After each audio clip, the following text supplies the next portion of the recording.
All right, so this is going to be graphing rational functions, but now what we're going to be in is in a different form. All right, so this says 1 over x minus 2, and then at the end is going to be a plus 1. So basically what we've done, instead of having a single fraction, we actually have two separate fractions. Now the nice thing about separating and having these two separate fractions, it actually helps us identify our vertical and our horizontal asymptotes that much easier. This denominator is still going to represent our vertical asymptote. Now this value over here is actually going to represent our horizontal asymptote. So they separated our horizontal asymptote from our vertical asymptote. So right away we can identify what our horizontal asymptote is. It's going to be y equals 1. And then our vertical asymptote we find just like we normally do. X minus 2 is my factor, so that means x equals 2 is my vertical asymptote. Now when we're written in this form, we won't have holes. There aren't any. There are no common factors to divide out.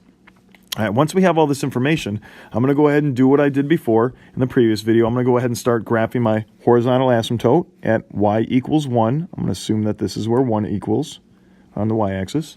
And then x equals 2. I'm going to go over here. So now I have my vertical and my horizontal asymptotes. Now I got to figure out where I'm graphing this picture, because remember the vertical asymptote splits your picture in a left side and a right side. The horizontal asymptote doesn't do that, but my vertical does. So I got to figure out where my picture is on the left side of this vertical asymptote, and then where's my picture going to be on my right side of this vertical asymptote. All right, so the first piece is my x-intercept. I want y equal to 0. So set 1 over x minus 2 plus 1 equal to 0 and start solving. So 1 over x minus 2 is equal to negative 1. Cross multiply, because negative 1 is a fraction. You get negative x plus 2 is equal to 1. Negative x is equal to negative 1. And x equals positive 1. So we have an x-intercept at 1, 0. So I'm going to assume that that is where 1, 0 is right there. All right, now we're going to find our y-intercept. Now remember, our y-intercept is just when x equals 0. So I'm going to plug in 0 for x. I get 1 over 0 minus 2 plus 1. This gets me negative 1/2 plus 1, which is 1/2. So 0, comma, 1/2 is my y-intercept. So you can see that it's probably right about there. Now, I have 2 points on the exact same side. They're on the left side. They're to the left of my vertical asymptote. I'm going to do what I said before. You're going to connect these points. It's not a hole, so I can actually draw through it. And then I'm going to ride the asymptote.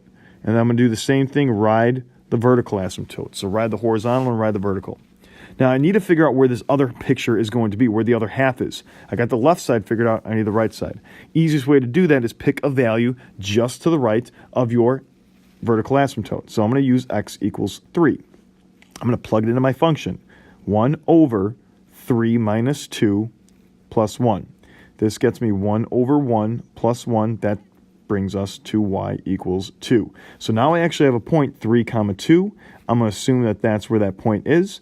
Now I got my point. Now I know where my picture is. I'm going to go ahead and ride my vertical asymptote and ride down to my horizontal asymptote.